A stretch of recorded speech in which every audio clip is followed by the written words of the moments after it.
ખિસ્સામાં મૂકી દો.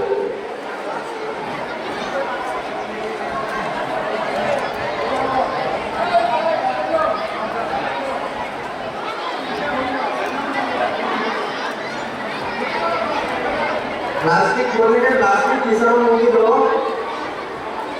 અને પહેલા અધ્યાયનો પહેલો શ્લોક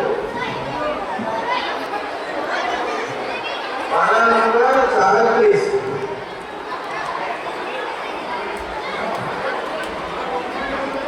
પાનો નંબર 37 બોલો.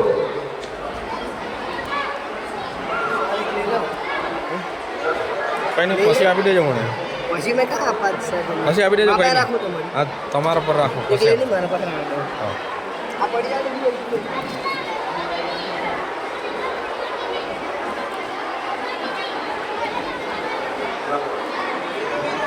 બોલ્યો બધાએ? શું લખેલું છે ઉપર?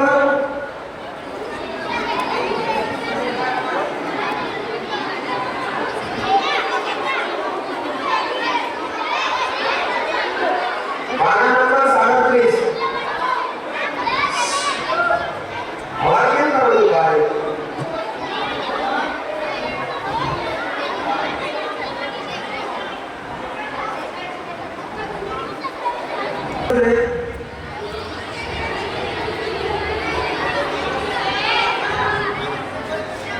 हाँ अध्याय 1 कुरुक्षेत्रनी युद्ध भूमि पर सैन्य निरीक्षण.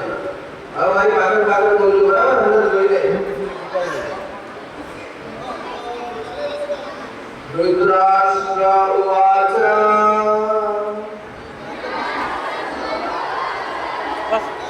धर्मक्षेत्रे कुरुक्षेत्रे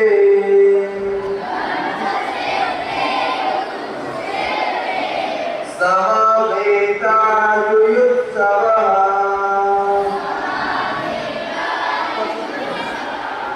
मामकाः पाण्डवाश्चैव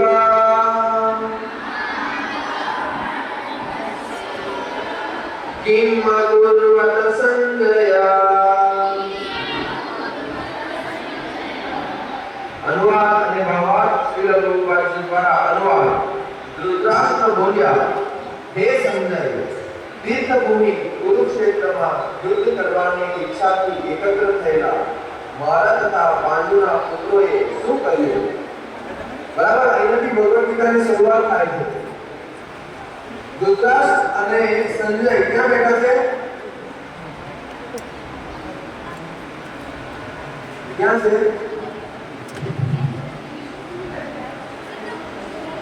ક્યાં? ऐसे लड़ो कहीं. ધૃતરાષ્ટ્ર કરવા ગયો હે? તીર્થ ભૂમિ પર. અરે ધૃતરાષ્ટ્ર એના રાજમહેલમાં હસ્તિનાપુરમાં બેઠો છે.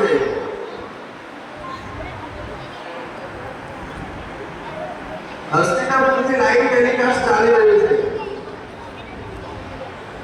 તમે વિચાર કરો કેવી ટેકનોલોજી હશે એ સમયે.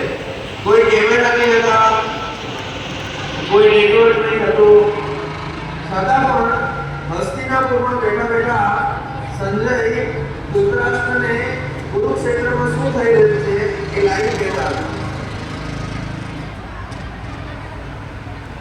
સંજય ધૃતરાષ્ટ્રના મંત્રી હતા, બરાબર ને? તો જ્યારે મહાભારતનું યુદ્ધ થવાનું નક્કી થઈ ગયું તો વ્યાસદેવે ધૃતરાષ્ટ્રને કીધું કે આ બધું છે ને તારા લીધે થતું છે, એટલે હું તને દિવ્ય દ્રષ્ટિ આપું કે તું તારી નરી આંખે આ નરસંહારને જોઈ શકે. પણ ધૃતરાષ્ટ્રએ કીધું કે ના, મારે નથી જોવું, તમે દિવ્ય દ્રષ્ટિ સંજયને આપો. અને એટલે સંજય હસ્તિનાપુરમાં બેઠા બેઠા કુરુક્ષેત્રમાં શું ચાલે એનું આબેહૂબ વર્ણન ધૃતરાષ્ટ્રને કરી રહ્યા છે. તો ધૃતરાષ્ટ્ર પૂછે છે કે કુરુક્ષેત્રના યુદ્ધ ભૂમિમાં શું થયું? અને પછી સંજય જવાબ આપે છે અને એ જવાબમાં ભગવાન કૃષ્ણ અને અર્જુન વચ્ચે જે વાર્તાલાપ થયો એ છે એને કહેવાય ભગવદ ગીતા. તો આપણે જે બે શ્લોક વાંચ્યા એ શ્લોક વાંચ્યા પછી અર્જુન છે ને રથના આસન પર નિરાશ થઈને બેસી જાય છે કે મારે યુદ્ધ કરવું નથી. અને ત્યાર પછી ભગવાન શ્રી કૃષ્ણ બોલવાનો પ્રારંભ કરે છે. અને હવે તમે બોલો ભગવદ ગીતાનો 18મો અધ્યાય. ભગવદ ગીતામાં 18 અધ્યાય છે અને 700 શ્લોક છે. એનો 73મો શ્લોક 822માં પાના નંબર પર 822 એકદમ છેલ્લે. આ ભગવદ ગીતા 852 પાના ધરાવે છે, બરાબર. હાર્ડ બાઉન્ડ વાળી આ એક કોપી લગભગ 300 રૂપિયાની છે, જે તમને આજે ભેટમાં મળે છે, બરાબર. તો કમસે કમ એને વાંચવા માટે તમે કૃતજ્ઞ રહો, એ પણ બધું કેવું છે. ખોલ્યું બધા 822 શું લખેલું છે?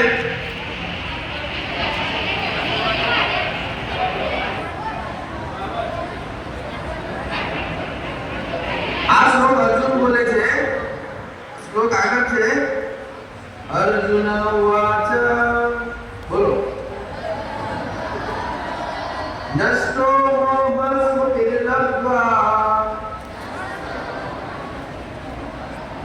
ત્વત્પ્રસાદાન્મયાચ્યુત સ્થિતોऽસ્મિ ગતસંદેહः કરિષ્યે વચનં તવ. અનુવાદ. અર્જુને કહ્યું, હે કૃષ્ણ, હે અચ્યુત, હવે મારો મોહ દૂર થઈ ગયો છે. આપની કૃપાથી મને મારી સ્મરણ શક્તિ પાછી મળી ગઈ છે. હવે હું સંશય રહિત તથા દૃઢ છું અને આપના આદેશ પ્રમાણે કર્મ કરવા તૈયાર છું. અર્જુનની પહેલાની સ્થિતિ શું હતી?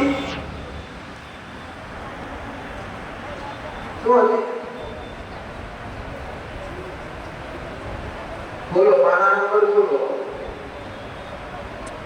81 પર વાંચો અર્જુનની સ્થિતિ.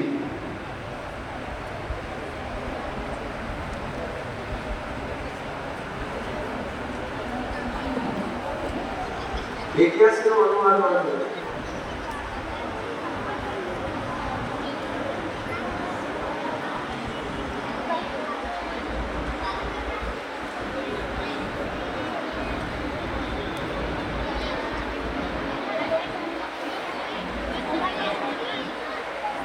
શું થાય છે અર્જુનને 81 અને 82 માં માનવ કે મને કઈ સમજણ પડતી નથી ભગવાન, કે હું શું કરું.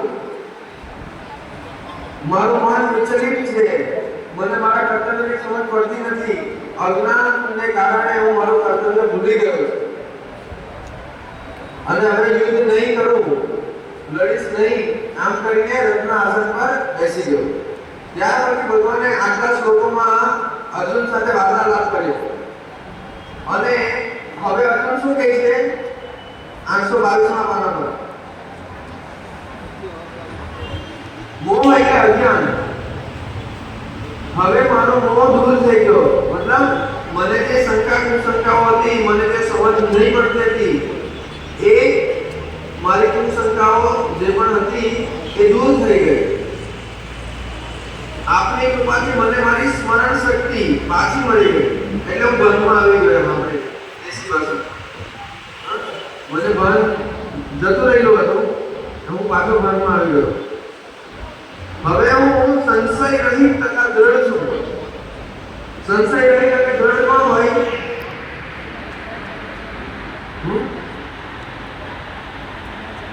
દ્રઢ એટલે કોણ? જે હું નિર્ધારિત કરે કે ના મારે ગણિતમાં 100 માંથી 100 માર્ક લાવવાના છે, દ્રઢ નિશ્ચય કરે, એવું કહીએ આપણે.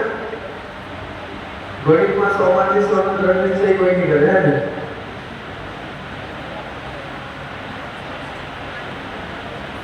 અને સંશય રહિત કોણ હોય? જેને સિદ્ધાંત બરાબર સમજણમાં આવી ગયો હોય એ સંશય રહિત થઈ જાય, એને કોઈ ડાઉટ નહીં પેદા થાય. દાખલો ગણતા ગણતા a square plus b square is equal to c square, હા, ઇક્વેશન જેને બરાબર ખબર હોય પાયથાગોરસનો નિયમ, તો એને કોઈ સંદેહ નહીં. તો અર્જુન એવું કહે છે કે હું સંશય રહિત છું અને આપના આદેશ પ્રમાણે કર્મ કરવા તૈયાર છું. તો ઘણા લોકોને બહુ બધા સંદેહ છે જીવન વિશે, શું કરવું શું નહીં કરવું. ઘણા લોકો પોતાની જાતને બહુ બુદ્ધિમાન સમજે અને એવું કહે કે ભાઈ કર્મ કરો ફળની ચિંતા નહીં કરો. તો એ તો બધા જ કરતા છે, હા, એના માટે ગીતા કહેવાની થોડી જરૂર નથી. તો આવી બધી ઘણી બધી ભ્રાંતિઓ છે, જીવન વિશે પણ ઘણી ભ્રાંતિઓ છે, કર્તવ્ય વિશે ઘણી ભ્રાંતિઓ છે. પહેલા તો અત્યારનો જે પણ આધુનિક રહેન સહેન છે એ એવું છે કે આપણને નાસ્તિક જ બનાવી દે. હા, ભગવાન જેવું કઈ છે જ નહીં. અત્યારે એક સ્કૂલમાં પ્રોગ્રામ કરેલો ને ત્યાં પ્રાર્થનામાં એવું ગાયું, મનુષ્ય તું બડા મહાન હૈ. કેવી રીતે મનુષ્યને કેમ મહાન કહેવો? ચાલો કહેવો, કયા કારણથી મનુષ્યને મહાન કહેવું જોઈએ?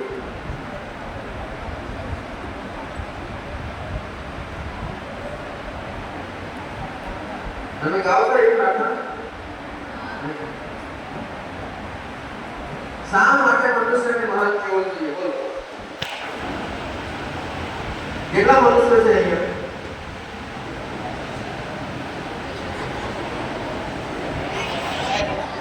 અમુક ટીચર લોકો આધાર જેવો એટલે અમુક લોકો આધાર જેવું કરે.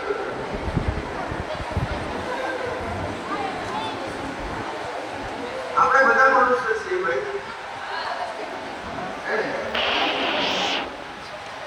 પણ કેવી રીતે મનુષ્ય મનુષ્ય કહેવાય?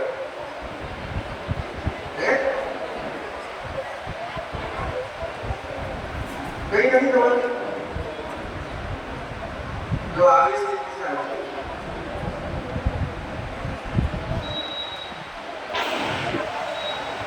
સચિન તેંડુલકર કેમ મહાન થઈ ગયો? બોલો બોલો બોલો. 100 સેન્ચુરી મારી. Very good. Amitabh Bachchan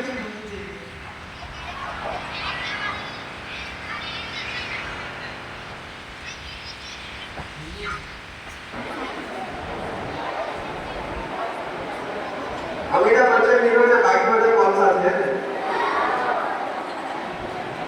carbon નું સંયોજન બરાબર નથી એનામાં.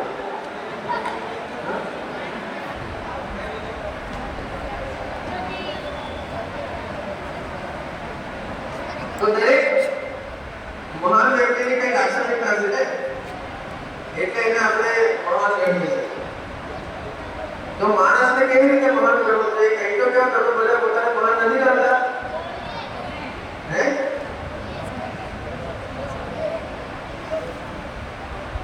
કેટલા જણાએ મહાન થવું છે?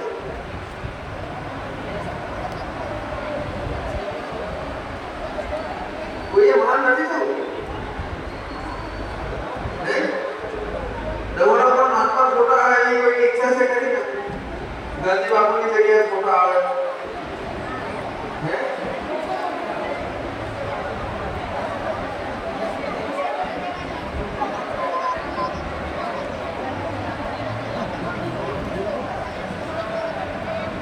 સારી વાત છે. ભગવદ ગીતામાં એવું સમજાવે છે કે હજારો મનુષ્યમાંથી કોઈ એક જ આગળ વધે, સિદ્ધિ પ્રાપ્ત કરવા પ્રયત્ન કરે, અને એવા હજારોમાંથી કોઈ એક જ વાસ્તવમાં મને જાણી શકે.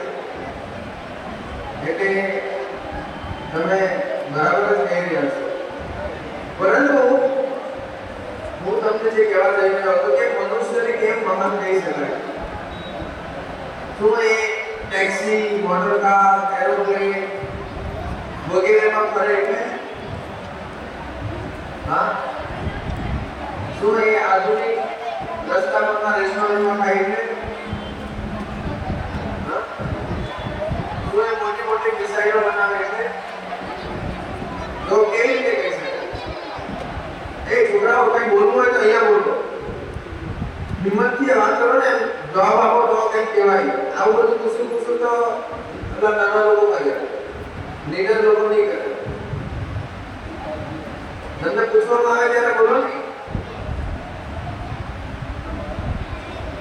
આમ સીના તાણીને ચાલવાનું, નીચું કામ જોવું પડે. અને એવું કામ કામ કરવાનું કે નીચું જોવું પડે.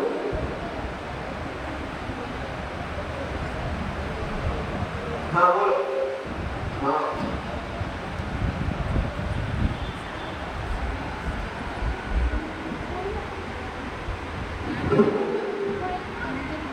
માઇક આપજો પણ બોલવાનું છે.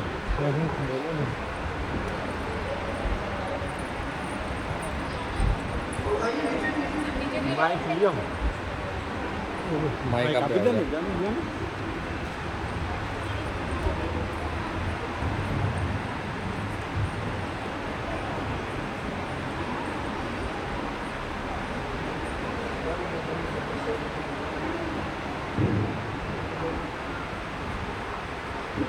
મનુષ્ય કોઈ ત્યારે ગંદા આચરણ નહીં કરે ને હંમેશા નામ જપ કરે.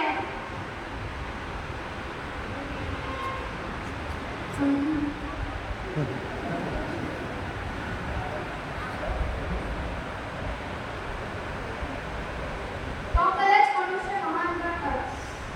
કારણ કે મનુષ્ય સારો કહેવાય એમ.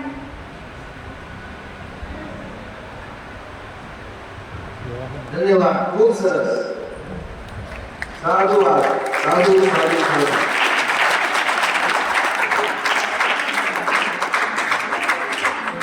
એકદમ સાચી વાત કીધી બેન.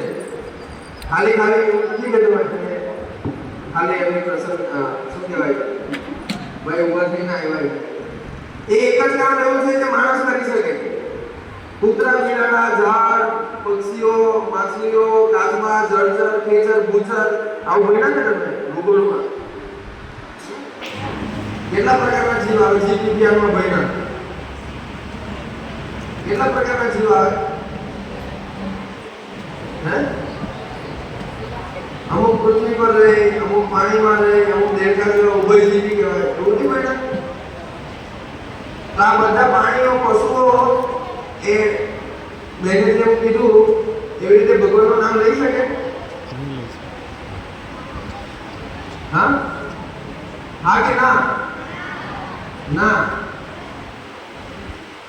તો માણસ જ લઈ શકે ભગવાનનું નામ. માણસ જ ભગવદ ગીતા ખોલી શકે. એટલે ખરેખર એને મહાન બનવું હોય ને તો ભગવાને જે એને બુદ્ધિ આપેલી છે એના માટે એને બુદ્ધિનો પ્રયોગ કરવો જોઈએ. આવી રીતે કૂતરાઓને કે ગધેડાઓને ભેગા કરાય?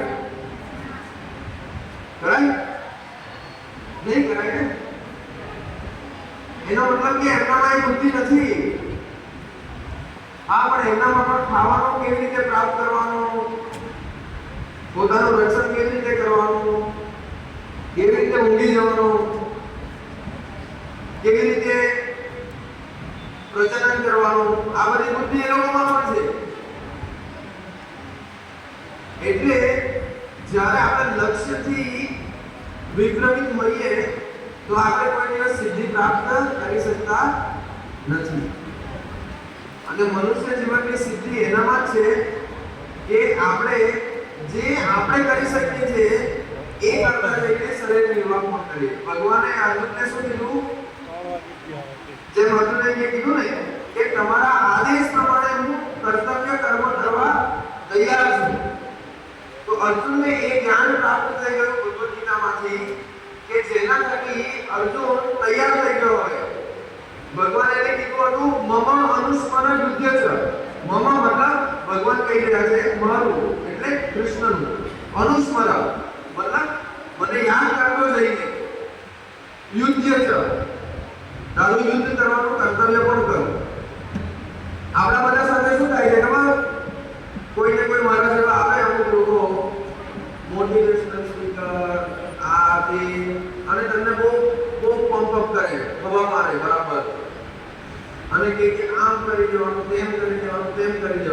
અને જાતે જ ફ્રસ્ટ્રેટ હોય, જાતે પોતાને ઊંઘ નહીં આવતી હોય વાસ્તવિક જીવનમાં, તો એ તમારા જીવનમાં કેવી રીતે શાંતિ લાવી શકો? તો જ્યારે આપણે મુખ્ય લક્ષ્યથી ભ્રમિત હોઈએ, ખબર નહીં હોય મુખ્ય લક્ષ્યની, ત્યારે આવી સ્થિતિ થાય. તો આપણી મહાનતા એમાં છે કે આપણે જે કાર્ય માટે ભગવાને આપણને મનુષ્ય બનાવ્યા છે એ કાર્ય કરીએ અને સાથે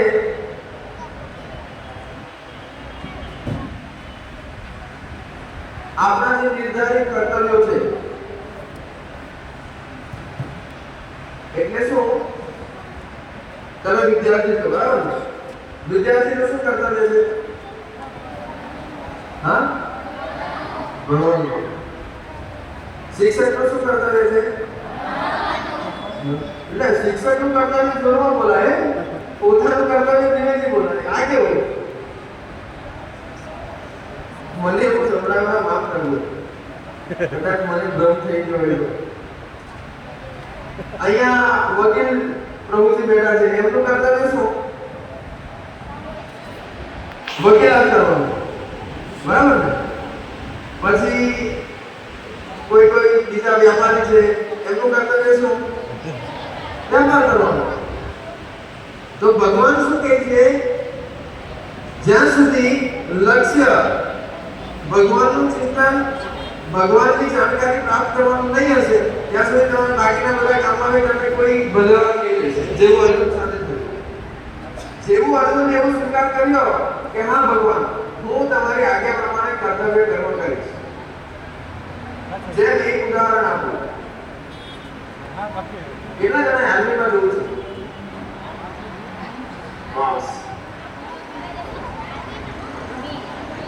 આર્મીમાં સૈનિક બનવા, તો આર્મીમાં શું થાય ખબર?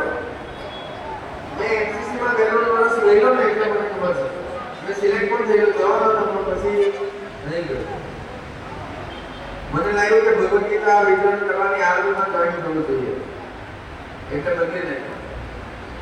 તો આર્મીમાં જ્યારે યુદ્ધ થાય ને ત્યારે સૈનિકોને એવું કહી દેવામાં આવે કે ફાયર, એટલે પેલા લોકો બોમ્બ, ગોળી, AK-47 જે એની પાસે હોય ને એ લઈને આક્રમણ કરી દેવું.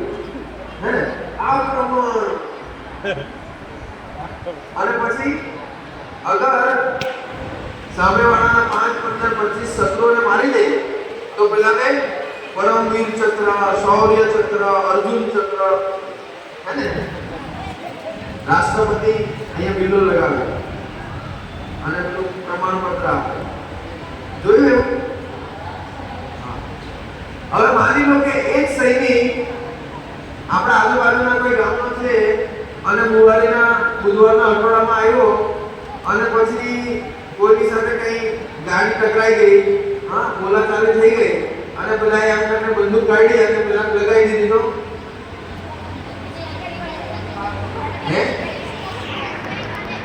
તો શું થશે? સસ્પેન્ડ થઈ જશે, પોલીસ કેસ થઈ જશે, જેલમાં બેસવું પડશે. તો જો બંને કિસ્સામાં એને બંદૂક ચલાવી ત્યાં યુદ્ધના મેદાનમાં પણ ચલાવી, ત્યાં તો કેટલા બધા ગોળીબાર કરી દીધા, એક સાથે મારી પણ દીધા, તો પણ એને ચક્ર મળ્યું, હા, એને સન્માનિત કરવામાં આવ્યું. અને અહીંયા એક જ ગોળી ખાલી ટોચરથી પણ લાગી ગઈ તો એના માટે એને જેલમાં જવું પડ્યું. તો એવી જ રીતે જ્યાં સુધી આપણે સમજીશું નહીં કે આપણે આપણા કર્તવ્યને કેવી રીતે કરવાનું છે, ત્યાં સુધી આપણી સાથે પણ એવું થશે. ભગવાન ભગવદ ગીતાના એક શ્લોકમાં કહે છે, અશાંતસ્ય કથા સુખમ. જે માણસ શાંત નથી એ માણસ સુખી કેવી રીતે થઈ શકે? કેટલા જણાએ સુખી થવું છે? ચલો, કેટલાય દુઃખી થવું છે?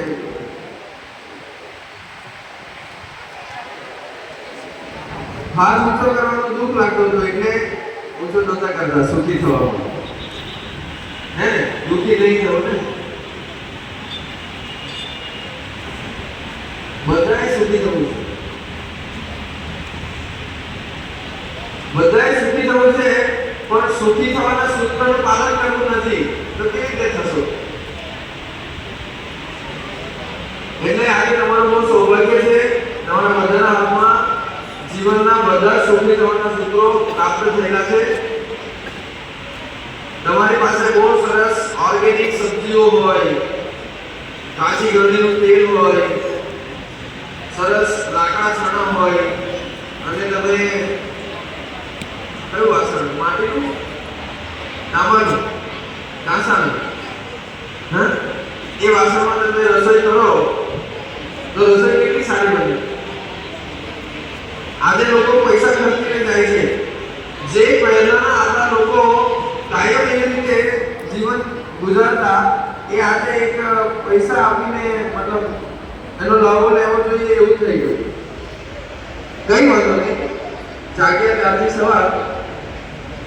પણ મારો કહેવાનો અર્થ એ છે કે અગર એ બધું ઓર્ગેનિકલી બનાવ્યું, એમાં બધું જ એકદમ સારું વસ્તુ વાપરેલું અને ખાલી મીઠું નહીં લાગેલું હોય તો કેટલા જણાને ખાવા માટે ગમશે? મીઠા વગર ખાઈ જાવ તમે ઘરે, હે?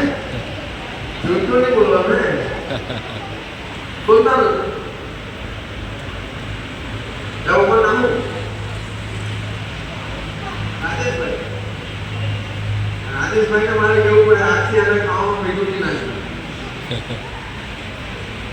કહેવાનો મતલબ કે મીઠા વગર ગમે એટલી સારી રસોઈ હોય એ નકામી છે.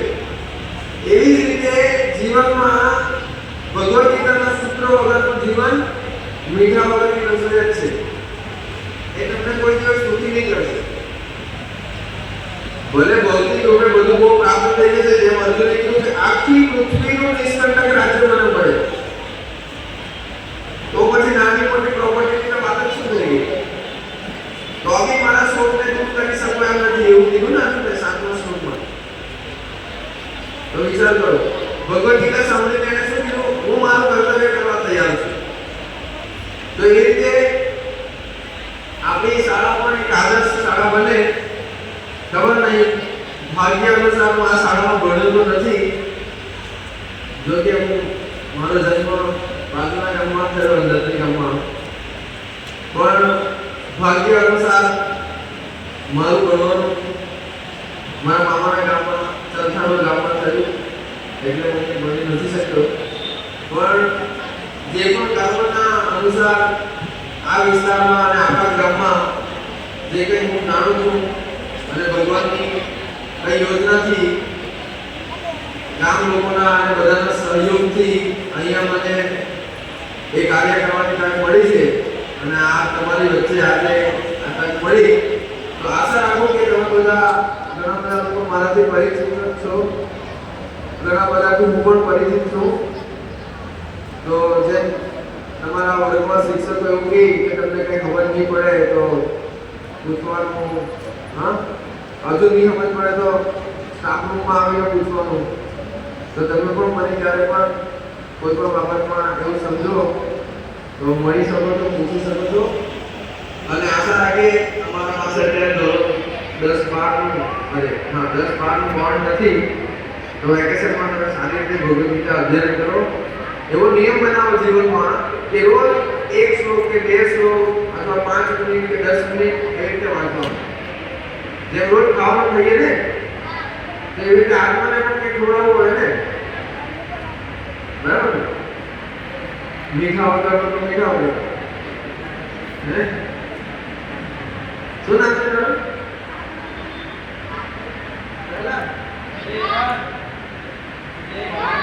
રેહાન. સારું. કોઈને કઈ પૂછવું છે?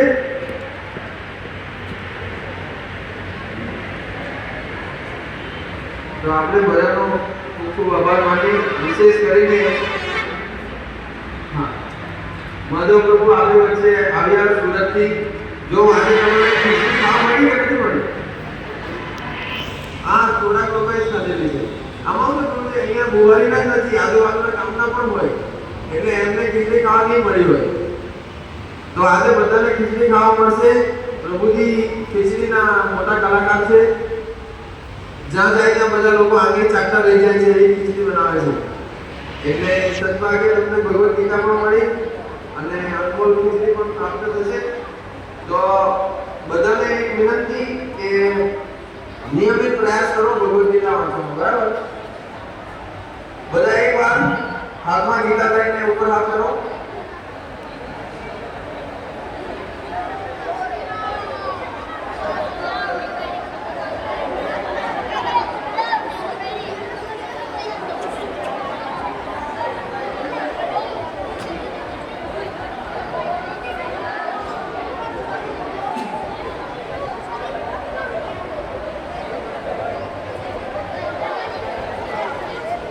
બધા મારી સાથે સાથે બોલજો, હે? બોલો, હરે કૃષ્ણ હરે કૃષ્ણ કૃષ્ણ હરે હરે રામ રામ રામ હરે હરે. ફરી સાથે બોલવાનું કીધું. બોલો, હરે કૃષ્ણ કૃષ્ણ કૃષ્ણ હરે હરે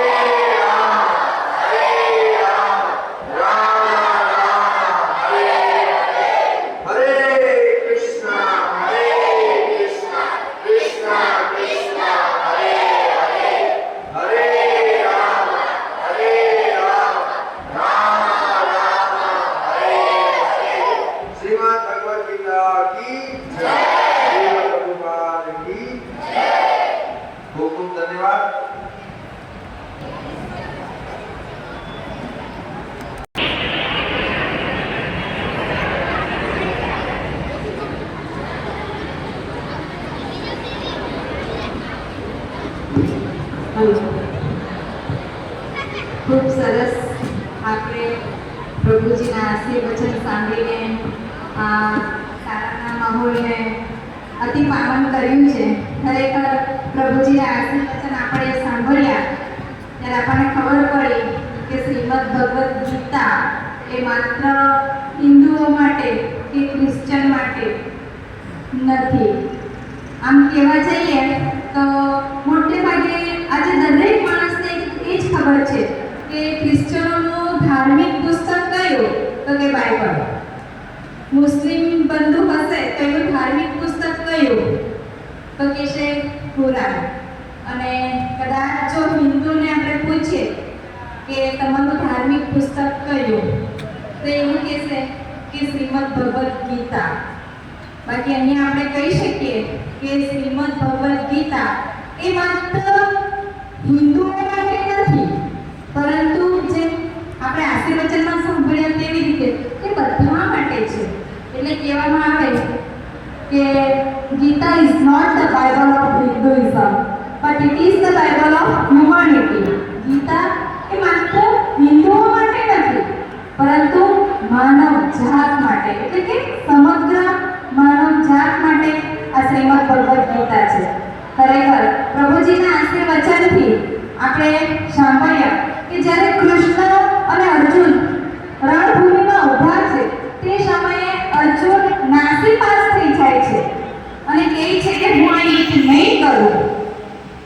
કૃષ્ણને કહી નાખે છે અર્જુન કે ન કરશે વિજય કૃષ્ણ. હે ભગવાન, હે કૃષ્ણ, મને કોઈ પણ પ્રકારનો વિજય, યશ, કીર્તિ નથી જોઈતું. અને ત્યારે ભગવાન કૃષ્ણના મુખારવિંદમાંથી નીકળેલું આ માધુર્ય અર્જુન સાંભળે છે. અને છેલ્લે 18મા અધ્યાય અર્જુન કહી નાખે છે ભગવાનને કે નષ્ટો મોહ સ્મૃતિ લગતા કરીશ્યે વચનં તવ. તો આજે આપણે આ સમયે આપણી સમક્ષ જે પ્રભુજી ઉપસ્થિત છે એમને પણ આપણે કહીએ કે ખરેખર અમારા જીવનની પણ દરેક શંકાઓ દૂર થઈ. કારણ કે શ્રીમદ ભગવદ્ ગીતામાં એટલી બધી તાકાત છે કે આપણે કલ્પના પણ ન કરી શકીએ. એ તાકાતના એક ઉદાહરણ માટે હું એક નાનકડું ઉદાહરણ કહેવાનો પ્રયત્ન કરું છું. એક મારી બાળ સહજ ચેષ્ટાથી પ્રભુજીને કહું છું કે તમે આટલા સરસ આશીર્વચન તો આપ્યા છે, તેમ છતાં હું એક નાનકડું નાનકડું ઉદાહરણ કહેવા માંગુ છું. વિદ્યાર્થી મિત્રો, તમે મહાત્મા ગાંધીજીને ઓળખો છો ને? હલો. એ મહાત્મા ગાંધીજી લંડનમાં છે ને એ વકાલતની ડિગ્રી તો લઈ આવ્યા, પરંતુ એ માત્ર સામાન્યમાં સામાન્ય મોહનચંદ કરમચંદ ગાંધી હતા. પરંતુ આજે એમને જે આપણે મહાત્મા શબ્દનો ઉપયોગ શબ્દ આગળ લગાડીએ છીએ, એ શબ્દ માત્ર ને માત્ર શ્રીમદ ભગવદ્ ગીતાની દેવી છે. કારણ કે ગાંધીજીએ શ્રીમદ ભગવદ્ ગીતાના 2 શબ્દો ઉપાડ્યા. 16મો અધ્યાય તમે ખોલો તો અહિંસા અને સત્ય. આ બે શબ્દને એમણે હથિયારધારી અંગ્રેજોની સમક્ષ હથિયાર બનાવીને ઉભા રહ્યા અને અંગ્રેજો દેશ છોડીને જ્યારે ભાગી જતા હોય તો તેવે સમયે એ સામાન્ય મોહનચંદ કરમચંદ ગાંધી મહાત્મા જો થઈ જતા હોય તો એ તાકાત આપનારી શક્તિ માં ગીતાની છે. અને એટલા જ માટે હું અંતે એટલું જ કહીશ કે ખરેખર ખૂબ સરસ આશીર્વચન આપણે સાંભળ્યા કે જેમ બાળકનું જીવન પુષ્ટ ક્યારે બને તો માતાનો ધાવણ જો ના મળે ને તો બાળકનું જીવન પુષ્ટ ના બની શકે. તેવી જ રીતે મનુષ્યનું જીવન જો હૃષ્ટ પુષ્ટ બનાવવું હશે તો દ્રૌપદી પિતા અમૃતમ એ અમૃત સૃષ્ટિ પીઠનું દરેક માણસ માટે આવશ્યક છે. હું જરૂરી છે નથી કહેતી, પરંતુ આવશ્યક છે. કારણ કે મારી ગીતામાં જે તાકાત છે અને એટલા માટે કહી શકીએ કે દરેક પ્રશ્નના સોલ્યુશનનું રિવોલ્યુશન કરવાની તાકાત માત્ર ને માત્ર ગીતામાં જ છે. અને એટલે આપણે કહીએ આજે આપણે પણ નક્કી કરીએ કે આપણે પણ ગીતાનો એકાદ શ્લોકનો એકાદ શબ્દનો જો અર્થ સમજાય છે તો આપણું જીવન પણ હૃષ્ટપુષ્ટ થઈ જાય. ફરી પાછું આપણે અહીં ઉપસ્થિત અતિથિઓને શ્રી બુહારી કેળવણી વિભાગ મંડળ તરફથી અને શાળા પરિવાર તરફથી હું ફરી ખૂબ ખૂબ આભાર અને આનંદની લાગણી અનુભવું છું.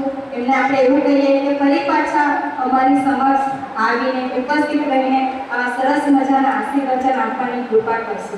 અસ્તુ.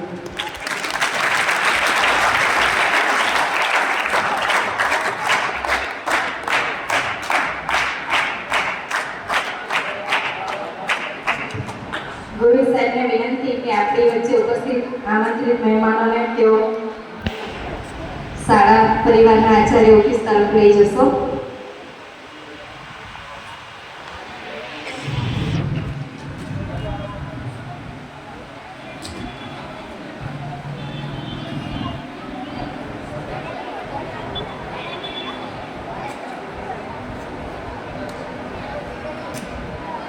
હલો, આપણી માટે પ્રસાદરૂપી ખીચડી બધા જ માટે છે. એટલે પ્રભુજીને એવી આગ્રહ છે કે આપણે પ્રસાદ સૌ વિદ્યાર્થીઓ લઈશું.